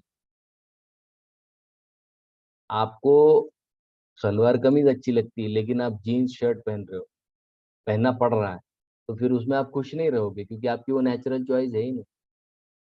उसी तरीके से जीवन में आपको उस व्यक्ति में क्या चाहिए ये तो पहले आप तय कीजिए कि भाई मेरे होने वाला पति या मेरी होने वाली पत्नी कैसे होनी चाहिए। ये लक्षण तो आप नोट डाउन कीजिए, उसके बाद चॉइस करने का सवाल आता है। तो सबसे पहली स्टेज तो यही है कि आप मन में तो एक इमेज बनाइए क्या चाहिए। जैसे माता पिता, बच्चा जन्मने से पहले एक इमेज तो तैयार हो आपके मन में कि मुझे कैसा बच्चा चाहिए। ये उसी तरीके से है। तो पहले खुद को समझिए, अपने आप आपको वो व्यक्ति कैसा चाहिए या कैसा होना चाहिए, ये आपको समझ में आए, ठीक है? हरे कृष्ण। और किसी का कोई प्रश्न? प्रभूजी मी हरे तुम्हाला कृष्ण आता प्रभूजी. विचारलं होतं ना. हाँ, हा तर मग ते तुम्ही म्हणाले की गुरुकुलमध्ये गुरु आयडेंटिफाय करायचे की कोणाला कशामध्ये इंटरेस्ट आहे. तर मग असं व्हायला हवं ना की आपल्याला जर का ज्याच्यामध्ये इंटरेस्ट आहे तो घ्यायचा नाही, दुसरं सोडून द्यायचं. म्हणजे ते शिकवायचं नाही. हाँ सॉरी सॉरी, शेवटची लाईन काय म्हटलीस तू? म्हणजे असं आता व्हायला पाहिजे ना की आपल्याला सपोज एखाद्या सब्जेक्टमध्ये इंटरेस्ट नाहीये तर तो सोडून द्यायचा, तो शिकवायचा नाही. आणि दुसऱ्या ओके, ज्याच्यामध्ये आहे तो शिकवायचा. बरोबर बरोबर, ते आयडियल आहे, खरं आहे, मग बरोबर आहे. असं का बरं नाही होत असं? बेसिकली कसं आहे, आधीच्या गुरुकुलात पण कसं आहे, बरेचसे सब्जेक्ट एकत्र का शिकवले जायचे, कारण कुठे ना कुठे आता समजा मॅथ्स आहे, व्यवहाराला तर मॅथ्स लागणारच ना मला. म्हणजे त्या व्यक्तीला मॅथ्स बेसिक मध्ये तरी यायलाच पाहिजे, तेवढा तरी तो केपेबल पाहिजे. ओके, म्हणून ते सगळेच विषय शिकवले जायचे. पण जर त्याला प्रोफेशनल लाइफ, अगर उसको प्रोफेशनल लाइफ में उतरना है, तो फिर वो टीचर एक स्पेसिफिक सब्जेक्ट को देखकर उसको प्रोफेशन बताते थे कि भाई तू ये प्रोफेशन कर, इसमें तुझे सक्सेस ही सक्सेस मिलेगा, पैसा भी मिलेगा. सो इन शॉर्ट वो कैसा है, jack of all but master of one, ये फॉर्मूला होता है लाइफ जीने का. ठीक है. हा कळालं. हाँ, राइट. हॅलो प्रभूजी. हो, बोला माताजी. अरे सर, म्हणजे तुम्ही बोलले की पार्टनरमध्ये असं बघायचं, पण सर म्हणजे लव्ह मॅरेज असतं तो खूप बेनिफिशियल असतं, म्हणजे खूप चांगलं असतं, वेळ मिळतो ओळखायला, कळतं व्यक्ती कशी आहे. पण अरेंज मॅरेजमध्ये सर असं 2-3च मीटिंगमध्ये असं लग्न पण फिक्स होऊन जातं. तर म्हणजे कसं थोड्या वेळात कसं ओळखायचं सर, म्हणजे असं? मग तुमचं म्हणणं काय की लव्ह मॅरेज करायला पाहिजे असं? नाही, नाही. अरेंज मॅरेज आहे, तर ह्या सगळ्या गोष्टी कशा ओळखायच्या असं? कुठल्या गोष्टी ओळखायच्या? की तो व्यक्ती आपल्यासाठी सुटेबल आहे का? त्याच्यामध्ये ह्या स्किल्स आहेत का? तो सेम आहे का हे असं? बघा, सगळ्यात सोपा उपाय शास्त्र सांगतं की तो व्यक्ती चांगला आहे की वाईट, किंवा तो केपेबल आहे की इनकेपेबल, हे रेग्युलर लाईफमध्ये नाही कळत. हो. जसं प्रभुपाद भागवताच्या तात्पर्यात लिहितात, the persons capability is tested in provoking times. ज्या वेळेला जीवनात संकटकालीन स्थिती असते, आपत्कालीन स्थिती असते, त्यावेळेला तो व्यक्ती कसा वागतो याच्यावरनच तो काय आहे हे समजलं जातं. तो आपातकालीन स्थिति में ही उसका जो अंदरूनी स्वभाव है वो बाहर आता है. ऐसे बाहर से नहीं जज कर पाएंगे आप उसको. Yes Prabhuji. Hmm, correct. Because that is the only time he will come in his original colours. वही समय होता है जब वो वास्तविक जो है वो दिखाता है. येस. सॉरी, पण मी एक ऍड करू का सर? हो, बोला ना. आता प्रज्ञाताईंनी सांगितलं त्याच्यामध्ये ऍड करते. हो. म्हणजे जर खरं सांगायचं ना, तरी लव्ह मॅरेज असो का अरेंज मॅरेज असो, लग्न हा एक जुगारच असतो. प्रामाणिकपणे सांगायचं. लागला राईट. तर लागतो आणि असंच असतं म्हणजे ते. हम्म. ते किती आपण ओळखायचा प्रयत्न करू, काही करू, पण तिथं नाही सक्सेसफुल होऊ शकत नाही कुणीच 100%. हम्म. ओके. सर मी तुम्हाला एकदा कॉल करेल ह्यासाठी, म्हणजे मला हो डिटेलमध्ये हो, काही बोलायचंय. मी हरकत एकदा फोनवर बोलेल तुमच्याशी. नाही. आणि येस. अजून एक होतं की तुम्ही म्हटले की आपण जी पण गोष्ट करतोय, so our intentions should be clear, means intention should be good, की काही करत असाल तर. पण कधी कधी काय होतं सर, आपण अशा व्यक्तीसोबत असतो ना की म्हणजे आपण त्या व्यक्तीसाठी चांगलं करतोय, पण कुठेतरी त्या गोष्टी मनात राहतातच. हिने असं केलंय, याने असं केलंय. तर मग हे आपले इंटेन्शन बिघडतं का? म्हणजे आपल्याला चांगलंच करायचं असतं, आपण चांगलंच करत असतो, पण मनात त्या गोष्टी असतातच पास्टच्या, की याने असं केलंय, त्याने तसं केलंय. तर हम्म. याच्यात इंटेन्शन्स तर आपले चांगलेच असतात ना, की हे चुकीचं आहे, पण हे नॅचरली येतं सर. बरोबर आहे. तर इथे जे आपल्याला सांगितली, यहाँ पर जो हमको बताया जा रहा है ना, वो एक प्रोग्रेसिव पाथ है. ओके, ये आज के आज ही आपको ऐसा बनना है, ये बात नहीं है. अगर ऐसा होता तो फिर कृष्ण अर्जुन को आखिरी चैप्टर में 18 चैप्टर में सर्वधर्मान परित्यज्य बोलते हैं, तो ये तो कभी अर्जुन दुर्योधन को नहीं बोला. दुर्योधन को तो सिर्फ बोला कि 5 गांव दे दो, उसको क्यों नहीं कहा सर्वधर्मान परित्यज्य। तो ये जो चीजें हैं ना, ये सारी चीजें इंडिविजुअल को देखकर दी जाती है, ये कोई कॉमन फॉर्मूला नहीं है सबके लिए, व्यक्ति विशेष है। कृष्ण का डीलिंग हर साधक के साथ एक व्यक्ति विशेष है, उसको देखकर कृष्ण डीलिंग करते हैं। तो वैसे ही आज के आज हम कोई अपेक्षा भी नहीं करनी चाहिए, और वो सही भी नहीं है कि हम आज ही के आज समता बुद्धि में आ जाए, नहीं। भगवान वराहदेव को जब हिरण्याक्ष गाली देता है तो उनको भी बुरा लगता है ना, क्योंकि वो व्यक्ति है, वो कोई पत्थर थोड़ी है। उसी तरीके से आज मुझे कोई कुछ बोलता है, मुझे बुरा लगता है, तो ये ह्यूमन है ना, ये तो एक मानवीय गुण है, विशेष है, तो उसमें कोई गलत नहीं है। लेकिन गलत कहाँ होता है, जब मैं उसको पकड़ कर रखता हूँ, और कुछ समय के लिए, मैं प्रदीर्घ समय के लिए जब पकड़ कर रखता हूँ, तो सबसे ज्यादा पीड़ा मुझे होती है उसकी वजह से।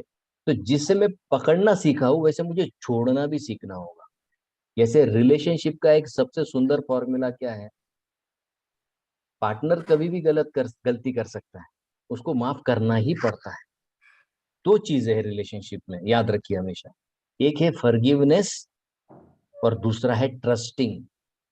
वो गलती करेगा, आपको फॉरगिव करते रहना होगा, लेकिन हर बार उस पर ट्रस्ट करना ही चाहिए, ये गलत है। ये गलती नहीं करते हम रिलेशनशिप में। एक बार ट्रस्ट टूटा, वो टूटा, मैं उसको माफ कर दूंगा हर बार, लेकिन उस पर विश्वास मैं अभी नहीं रखूंगा, उसको मेरे विश्वास का पात्र बनना पड़ेगा। ठीक है। तो जब ऐसे धीरे धीरे वो सामने वाला व्यक्ति समझता है, तब वो धीरे धीरे अपने में बदल लाता है कि यार मैंने विश्वास को खोया है, किसी के विश्वास को तोड़ा है, तो मुझे वो विश्वास को बढ़ाना पड़ेगा। और फिर वो धीरे धीरे धीरे क्रिया करते करते पूर्व के विश्वास को प्राप्त करता है। उसी तरीके से आज जो भगवान का विश्वास मैंने तोड़ा है, वो मेरी क्रियाओं से धीरे धीरे मैं वापस पाऊंगा, और फिर समता बुद्धि में आकर मैं भगवान का प्रेम भी प्राप्त करूंगा। ठीक है। Okay, thank you. मला एक प्रश्न विचारायचा होता प्रभूजी. हो. हा तर काल मी आणि गौतमी बोलत असताना त्याचा प्रश्न असा होता की पाप पुण्य जे आपण म्हणजे आपल्या ह्याच्यामध्ये लहान मुलांना जे सांगतो की पाप करायचं नाही किंवा वाईट वागायचं नाही, वाईट वागणं म्हणजे पाप असतं, चांगलं वागणं म्हणजे पुण्य असतं, अशा अर्थाचं काहीतरी होतं. तर त्याचं म्हणणं की पाप आणि पुण्य हा प्रत्येकाचा ज्याचा दृष्टिकोन असतो, म्हणजे कुठलीच गोष्ट पाप आणि पुण्यामध्ये डायरेक्ट विभाजित करता येत नाही, असं त्याचं म्हणणं होतं. जसं की त्याचं म्हणणं होतं की समजा आपण म्हणलं की कोणाची हत्या करणं हे पाप आहे, तर मग अतिरेक्यांनी केलं तर ते पाप आहे आणि आपल्या सैनिकांनी केलं तर ते पुण्य आहे. म्हणजे आपल्या दृष्टिकोन सदृश झालं ना ते. आपण ते डिवाइड नाही करू शकत, असं त्याचं म्हणणं होतं. मग मी त्याला म्हटलं असं नाही म्हणू शकत, त्याच्या मागे इंटेन्शन पण महत्वाचं असतं. तर हा, म्हणतो मग समजा आपण एक्झॅक्टली स्टार्टिंगला हाच मुद्दा घेतला. 38 श्लोका जिथे घेतला, तर तिथे 38 श्लोकात न पापम अवाप्स्यसि असं म्हणतात भगवंत. पाप लागत नाही. कधी नाही लागत?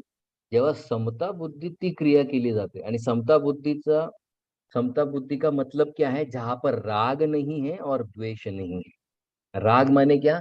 मैं आसक्ति के कारण वो क्रिया कर रहा हूँ क्या? द्वेष माने क्या? मुझे उसके प्रति द्वेष है, माने मान लीजिए जैसे उन्होंने एग्जाम्पल दिया शत्रु का। पाकिस्तानी शत्रु के प्रति अगर मेरे मन में द्वेष है और इसके लिए मैं लड़ रहा हूं, तो निश्चित रूप से पाप है, क्योंकि मानसिकता पर पाप पुण्य निर्भर करता है। उन्होंने सही कहा, अगर मैं निरासक्त होकर, मुझे ड्यूटी दी गई है, मेरे अथॉरिटीज ने कहा है, इसके लिए मैं कर रहा हूँ, तो निश्चित रूप से वो पुण्य का काम है, क्योंकि उसका पर्सनल कोई एजेंडा नहीं है। पण त्याचं असं म्हणणं होतं की समजा भारतीय सैनिक लढतात, ते त्यांना भारतातल्या वरिष्ठांनी सांगितलं म्हणून ते लढतात. पाकिस्तानचे सैनिक लढतात, तर ते पाकिस्तानच्या वरिष्ठांनी सांगितलं म्हणून लढतात. परफेक्ट. आपल्या दृष्टिकोनातून आपले सैनिक पुण्य करतात, त्यांच्या दृष्टिकोनातून त्यांचे सैनिक पुण्य करतात. त्यांच्या याच्यातनं पण ते पुण्यच आहे, कारण ते जे सैनिक करतायत ते स्वतःच्या मनाने नाही करत. ओके. पण त्यांना पाप कधी लागेल? जेव्हा ते ईर्षेच्या पोटी लढतील की मला भारतीयांना मारायचंय. पर्सनल लेवलवर पण चेक केलं जात आहे ना. ऑथॉरिटी लेवलवर तुम्ही एकदम करेक्ट आहात, तुम्ही स्वतःहून थोडी युद्ध करायला आलाय. बट इंडिव्हिज्युअल लेवलवर तुम्ही काय मानसिकता ठेवली? पाकिस्तानी सैनिक जेव्हा स्वतः लढायला येतात, तर त्यांची मानसिकता असेल की मी आज भारतीय म्हणजे सगळे खराब लोक आहेत आणि मूर्ख लोक आहेत, आणि मी त्यांना मारल्यावरच मला बरं वाटतं. ही जर मानसिकता असेल तर मग निश्चित रूपाने ते पापात कन्वर्ट होईल, कारण मानसिकतेवर पाप पुण्य ठरत. पण जर समजा जे अथॉरिटीने सांगितलं म्हणून जे लढत असेल तर ते पाप नाही होणार असं. निश्चित रूपाने पुण्य, कारण तो ऑथॉरिटीला फॉलो करतोय ना, मग त्याला शत्रूशी लढण्याचं वीर कर्माचं फळ प्राप्त होईल, पण ऑथॉरिटीला पाप लागेल कारण अयोग्य निर्णय आहे. म्हणून राजा बनणं इतकं सोपं नाही, कारण राजाला पूर्ण प्रजेचं 1/6 पाप घ्यावं लागतं. राजा असेल, गुरु असेल, या सगळ्यांना त्यांच्याशी जे निगडीत आहेत, आश्रित आहेत, त्यांची सगळ्यांची पाप पण घ्यावी लागतात. पुण्याचा तर असाही त्यांना बेनिफिट मिळेल. मी एकदा म्हणजे तुम्ही सांगितलेलं मला पटलं. मी त्याला एकदा तुमच्याशी बोलायला लावेल. म्हणजे तो काल हो, जो बोलत होता ना, तर तो स्ट्रेट फॉरवर्ड म्हणत होता. म्हणजे असं काही मारणं वगैरे पाप नसतं. सरळ आपल्याला वाटतं ना असं त्यांना मारून टाकून मोकळं व्हायचं असं म्हणत होता तो. ओके. तर हां, ठीक आहे. मला कळलं म्हणजे. त्यामुळे मी काल कन्फ्यूज झाले की त्याला काय उत्तर देऊ हे मला कळलं नव्हतं. त्याचा दृष्टिकोन पटला होता मला, की ठीक आहे त्यांच्या दृष्टिकोनातून ते पुण्य आहे, आपल्या दृष्टिकोनातून हे पुण्य आहे. मग पाप कुठं गेलं ह्याच्या? पाप कुठं केलं? कोणी केलं ह्याच्यामध्ये? राईट. आता कळलं मला. ठीक आहे. धन्यवाद सर. ओके, और किसी को कोई प्रश्न है? प्रभूजी हरे कृष्णा, दंडवत. माझा हो. हा गीतेवरचा नव्हता, हां. पण जेव्हा आपण ना सुदामाची आणि कृष्णाची कथा ऐकतो ना, तर त्याच्यामध्ये ते गुरुमा त्यांना चणे देते बघा, आणि हो, मग ते हो. जंगलामध्ये जातात, लाकडे घालतात, तर त्या चण्यामध्ये पाप लपलेलं असतं. पण ते जे चणे असतात ते गुरुमाने दिलेले असतात ना. त्यांचे गुरुमा सांदीपनी जे होते त्यांच्या हो, हो. वाईफ होती, त्यांनी दिलेले होते ना. पण हं, मग ते सुदामाला माहिती असं याच्यामध्ये शाप आहे, तो भगवंतांना लागू नये म्हणून ते स्वतः एकटे खाऊन घेतात. असं मी ऐकलं होतं. पण मग ते गुरुमा त्याच्या बऱ्याच जंगलात कथा आहेत, पण मग शेवटी उद्देश त्याच्यात ये भी सीखना है हमको कि जब गुरु माँ ने दोनों के लिए दिया था, तो वो दोनों में बांटकर खाना है, ठीक है? और अगर उसमें पाप भी छुपा है, तो फिर ये कैसे भगवान है कि वो अपने भक्त को गरीब बनाते हैं? तो आचार्य एक ही बात बताते हैं कि उनको बहुत ज्यादा भूख लग जाती है, इसके लिए वो खाते हैं, और दूसरे के हिस्से का खाने का जो पाप है वो सुदामा को लगता है, जिसके कारण उनको दरिद्रता आती है। और अगर उसमें भगवान का कोई चीज है और उसको आप ले लेते हैं, तो फिर निर्धनता तो निश्चित आपके भाग्य में लिखी जाती है। तो ये पहले नहीं लिखी थी, जब सुदामा ये क्रिया करते हैं उसके पश्चात वो निर्धनता को प्राप्त करते हैं। अच्छा, और एक प्रश्न था कि हाँ। सुदामा इतने बड़े भक्त थे, फिर भी दरिद्रता लगी, पर इतने साल उन्होंने इतनी दरिद्रता सही, तो भगवान के पास वो आए तब उनको सब मिला, तो भगवान क्यों उनके पास नहीं गए? ये हमेशा हम बोलते हैं ना कि कृष्ण बहुत दयावान है, तो मेरे मन में ये आता है कि सुदामा जब द्वारका में आए तब भगवान ने बहुत मतलब स्वागत किया, बहुत उनका ख्याल रखा, पर वो खुद भगवान क्यों नहीं गए? ये मेरे मन में हमेशा आता है। क्योंकि सुदामा के मन में बोलते हैं ना हम भी अहंकार। पैर डालते हैं तो भगवान हाँ, हाँ, हाँ, बराबर है। आज भगवान कब पैर डालते हैं? जब आपका मन, देखिए सुदामा में क्या त्रुटि है आचार्य बताते हैं। सुदामा निर्धन हो गया और उसको उसका कोई बुरा नहीं लग रहा, जो कि बहुत बड़ी बात है। लेकिन उस सुदामा को गर्व हो गया कि अरे देखो मैं इतना निर्धन हूं कि मेरे पास कुछ नहीं है। तो वो निर्धनता का गर्व हटाने के लिए कृष्ण ने उनको ऐश्वर्य दिया है। आप बात समझ रहे हैं? हाँ सर, उसको जो गर्व हाँ था वो गर्व हटाने के लिए उसको धनी बनाया गया। वो गरीब था और गरीबी हटाने के लिए नहीं उसको अमीर बनाया गया है। उसके मन का जो गर्व है उस गर्व को हटाने के लिए उसको वो धन दिया गया। तो कृष्ण खुश थे उससे। वो जब गरीब भी था तब भी खुश थे, क्योंकि कृष्ण क्या देख रहे थे, मेरा निरंतर भजन कर रहा है। और कृष्ण को गीता में ये कहते हैं, सततम कीर्तयन्तो माम ये जन पर्युपासते तेषाम नित्याभियुक्तानाम। कृष्ण खुद ही कहते हैं योगक्षेमम वहाम्यम। तो खुद कृष्ण को दुनिया को ये दिखाना था कि भाई मेरा भक्त भी हो, ठीक है, लेकिन अगर वो गलती करता है तो उसका भी दंड है। लेकिन साथ ही साथ जब वो भक्त मेरे पास आता है कुछ मांगने के लिए, तो फिर मैं उसका पूरा योगक्षेम जो है पूर्ण कर देता हूँ, जो कि जिसका जीवंत उदाहरण है हमारे सुदामा। तो दोनों तरफ आपको कृष्ण की दृष्टि से देखना है, कृष्ण क्या देख रहे हैं उसमें। हम हमारी दृष्टि से देखते हैं, क्यों? क्योंकि हमारी दृष्टि सीमित है, तो हमको सब सीमित सीमित ही दिखेगा, छोटा छोटा ही दिखेगा। लेकिन कृष्ण का बड़ा प्लान नहीं। कृष्ण का प्लान आप हमको अमीर या गरीब करना नहीं है। अगर हम गरीब है तो हमको अमीर करना है, कृष्ण का प्लान नहीं है हमारे लिए। क्या करने से तुम मेरे चिंतन में डूबोगे, ये कृष्ण का प्लान है। क्योंकि चिंतन करोगे तो पाप कटेंगे, हृदय शुद्ध हो जाएगा और भगवान का दर्शन हो जाएगा। एक बार भगवान का दर्शन हो जाएगा तो बचा क्या जीवन। तो हमारी दृष्टि से मत देखिए कि मैं गरीब हूँ या मैं अमीर हूँ या मैं सुखी हूँ या मैं दुखी हूँ। नहीं, कृष्ण की दृष्टि कहाँ है आपके पास? गीता क्यों पढ़नी है? मेरी दृष्टि को हटाकर कृष्ण की दृष्टि को मुझे लगाना है मेरे चश्मे में, उसके लिए मुझे गीता पढ़नी है। ठीक है, धन्यवाद जी। हरे कृष्णा। हरे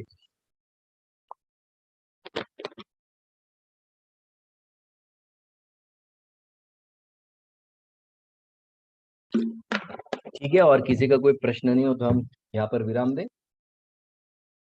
ओके, बहुत बहुत धन्यवाद। तो मैंने श्लोक दिए हैं, वो 3 श्लोक आपको याद करने हैं। रिकॉर्डिंग आपको ग्रुप पर डालना है। पिछले हफ्ते बहुत कम भक्तों ने डाले हैं रिकॉर्डिंग, तो पुराने रिकॉर्डिंग भी आप प्लीज भेजिए, क्योंकि उसी के सर ते बलबूते पर। आजचे कोणते श्लोक आहेत प्लीज ग्रुपवर एकदा पुन्हा हो, पाठवा. मी आता लगेच टाकतो. ओके, धन्यवाद. तो प्लीज हरे कृष्णा प्रभु जी। एक तो 42 और 43 श्लोक था, और कौन सा था? और एक लास्ट वाला जो लिया था ना माता जी हमने, भोग ऐश्वर्य प्रसक्ताना। ठीक है फिर। प्रभु जी लास्ट टाइम कौन सा श्लोक थे? वो 3 मैंने पूछे थे ग्रुप में। क्या क्या माता जी, आपका आवाज नहीं आ रहा? लास्ट सेशन में आपने कुछ श्लोक दिए थे क्या पाठ करने नहीं को? नहीं, पिछले श्लोक में पिछले, वो तो आपने हनुमान जी की कथा ली थी ना, समता बुद्धि के एग्जाम्पल के रूप में। अच्छा अच्छा। सर तो तुम्ही एक श्लोक पाठवला होता गेल्या वेळेस, तो कसा म्हणायचा तो तुम्ही सांगितला होता, पण हो. त्याचा अर्थ काही नाहीच म्हणजे लक्षात तो नाही अर्थ येत. ना मी तो 2.22 मध्ये दिलाय, तुम्ही कॉपी पेस्ट करून पाठवा. हा, हरे कारण कृष्ण। तो बघितला ना मी, तो हिंदीमध्ये अर्थ आहे गुगलला, पण तो काही तसा काही लक्षात येत नाही आणि बरोबर ट्रान्सलेशन. बरोबर बरोबर, मी हरे पाठवतो. कृष्णा। तो हरे फार कृष्णा। महत्वाचा श्लोक आहे, परमात्मा आणि आत्म्याचा. हा तेच. हरे कृष्णा प्रभु जी। प्रभु जी, यस. आप दूसरा चैप्टर आपने स्टार्ट करवाया है, वो तो मेरे पास अभी कोई ऑडियो वगैरह पहुंची नहीं है। अच्छा, मैं आपको लिंक भिजवा देता हूँ माता जी, वहां पर आपको प्ले लिस्ट मिल जाएगा उसका, मैं ग्रुप पर डाल दूंगा. ठीक है प्रभु जी। ओके ओके, बहुत बहुत धन्यवाद. हरे अगले हफ्ते कृष्ण. मिलेंगे. श्लोक याद कर लीजिए और ग्रुप पर रिकॉर्डिंग, वीडियो रिकॉर्डिंग आप डाल दीजिए. हरे कृष्ण. हरे कृष्ण.